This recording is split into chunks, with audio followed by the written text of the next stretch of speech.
What is going on, guys, and welcome back to the channel. We are currently in Pikeville, Kentucky, where we're working on a week-long amount of videos, so we're gonna have a whole bunch of content that's gonna be pumping out here shortly. But something that I've been wanting to do for a very long time is give you guys a complete and total walkthrough of Haul Force 1. You've seen it on streams, you've seen us talk about it on Twitter and over on Ryan's channel, but I want to talk about it right here. So we're gonna do an in-depth tour right now, so stay tuned. Let's get into it.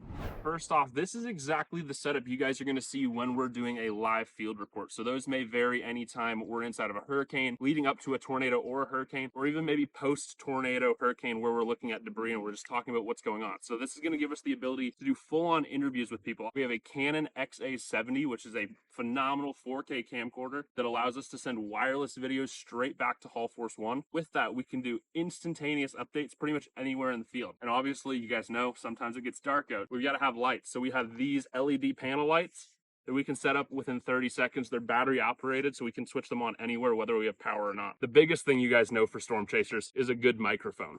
So what we're rocking here is a Sennheiser ENG kit. So that's basically specifically designed for people that are working in reporting or in the broadcast industry to be able to send a live signal back right to the truck. So let's head over to the truck and talk about that right now.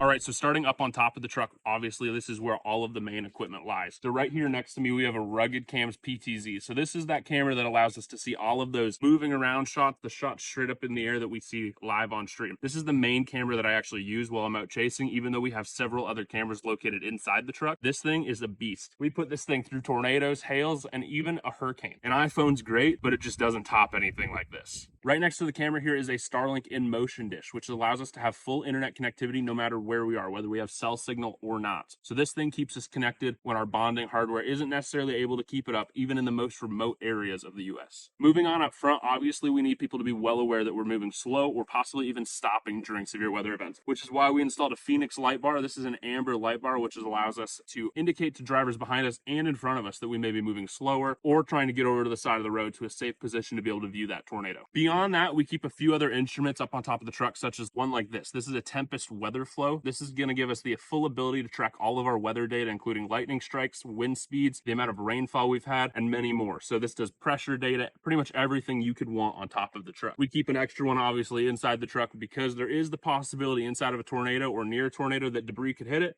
completely take it off. So when we're out on long stretches of chases, you always got to have backups of pretty much everything. Moving forward from that, visibility is such an important thing as a storm chaser, whether it be in heavy rainfall or after when you're doing search and rescue, which is why we installed one of these, a crazy bright, super large light bar that gives us full visibility of anything in front of us. So up here in front of the truck, this is probably the pride and joy of this bad boy. It's not a storm chasing truck until you start to see some of these. Come on and get in close. You got to check these out.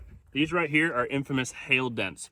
If you don't have any hail dents on your storm chasing vehicle, is it even a storm chasing truck? And to even top that, we've already cracked the windshield on this 3 different times. It's just the things that you got to handle when you're out here in a brand new truck like this, being a storm chaser. If you were out there in maybe like a Dominator or a Rhino Lines Tahoe like some of our friends run, you wouldn't start to see these things. But when you rock a truck like this, unfortunately, hail dents are just inevitable, and I think it honestly adds character to the truck. But you also risk the hazard of blowing out headlights, blowing out taillights, and of course, breaking some windshields. So something you always got to keep an eye on and think about before core punching 4 or 5 inch hail. Obviously, that's very rare, but I have definitely seen softballs fall from the sky before. Moving on inside of the truck, this is where things start to get crazy. So when we're out chasing, obviously it takes a lot for what we have going on here to be able to run that and produce that. But if you're a storm chaser, it doesn't need to be this complex. You could literally have something as simple as an iPhone 13, iPhone 14, iPhone 15, literally any spare iPhone. All you need is a strong internet connection and some sort of streaming service. But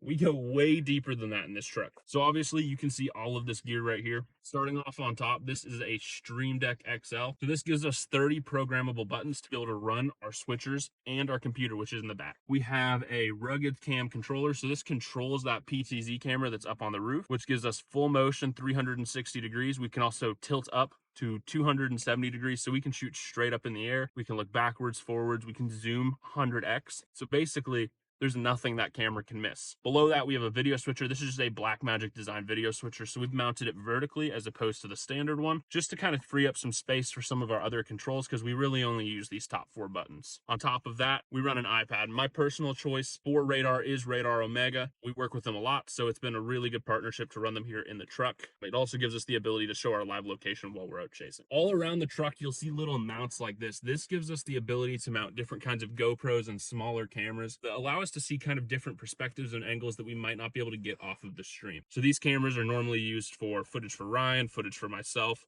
or footage just to post on social media. Moving next to that guy, we have a GoPro Hero 4, and I know you might be saying, dang, why do they have all of this amazing brand new technology, but they're running a 15-year-old GoPro?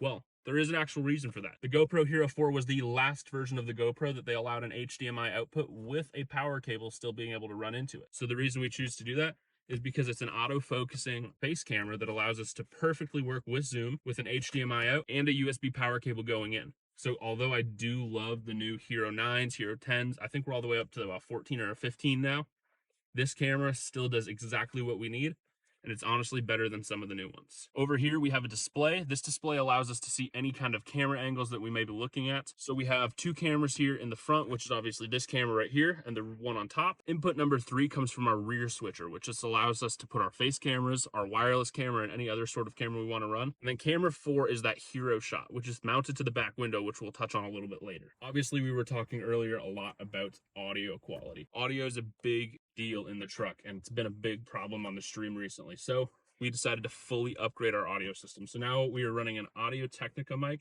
This is a brand new shotgun mic. In our field tests that we've done, we haven't used it on a storm chase yet, but the testing that we've done, absolutely phenomenal. We have not heard a better sounding mic than this one right here for inside of the cab of this truck. Let's jump to the back.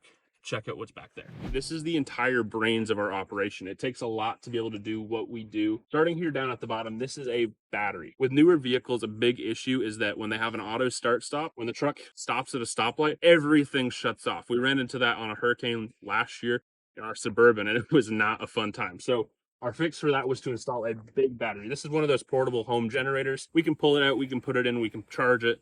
So it doesn't necessarily need to run off of an inverter, which is what's happening right now. We don't have the truck running, but we're still powering everything in here. While I'm out chasing, it's plugged into a 2,000 watt power inverter running off of obviously the alternator on the truck, which keeps everything powered up. It also gives us that option to shut that off so that we don't have to constantly run our vehicle to keep our stream going. Moving up next is a Sennheiser wireless unit. So this is that unit that powers that wireless microphone that we use for when we're out field reporting or we're doing interviews with people.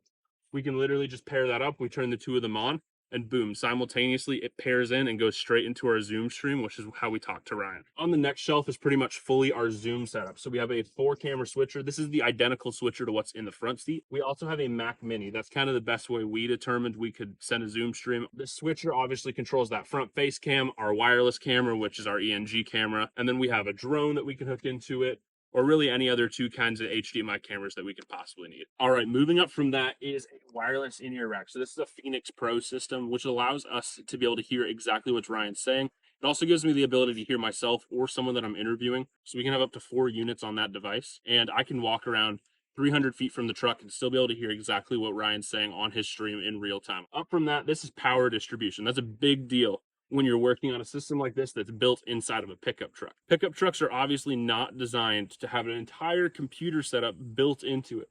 So something you need is solid power distribution, which is why we're using the Piley power conditioners. We have 2 of them in here. So we have one right here, one just above that. This allows us to have full access. It has 10 inputs on the back, or 10 outputs, I should say, on the back. Is there a bear over there? Oh.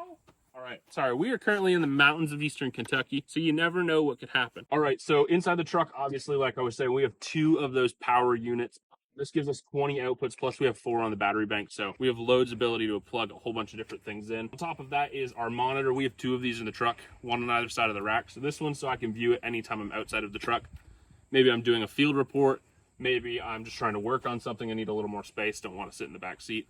So we put a monitor here, and then obviously we have one on the other side mimicking that. Right behind that, which you guys can't really see, but that is our wireless PepLink unit from ISP Tech. So they gave us this phenomenal bonding service. Pretty much since we have it, we really haven't experienced downtime inside of the truck for any network issues. It's honestly been Probably one of the biggest blessings. You can't do anything that we're trying to do without a good internet connection. Doesn't matter how good your gear is, how expensive. If you don't have internet, you're not doing anything. We're going to jump over to the other side of the truck and we should be able to wrap things up here shortly. All right, so we wanted everything to be double-sided on this rack. Obviously, that's not really possible. This side is all of the things that I would need to be able to click in a split second. So right here, we have our streaming system. This is a LiveView Go Solo, which allows us to bond network connections, which is how we previously did it. We don't really need to do anything like that anymore, because we have that bonding hardware from ISP Tech. But one of the biggest things that we did notice, and I did realize, is even sometimes we do drop signal. And I wanted to be able to have a 4K recording of everything that we were streaming inbound and outbound of the truck. So what this device right here next to it does, this is a Blackmagic NVR. So what this allows us to do is record every single input that comes either in or out of the truck right here. So we record it to SD cards and then I can pull it right after our stream. Obviously we do have another monitor on this side, which is identical to the one on the other side. It just views that Mac Mini screen, which allows me to work inside the truck. Maybe it's pouring rain out, or maybe it's really, really hot and I just want some air conditioning. I'll just come sit in the back seat here, or maybe eventually we have a producer. This screen can actually turn out so someone can sit back here and literally work at this like it's a normal workstation. Right beside those, we're rocking 3 radios.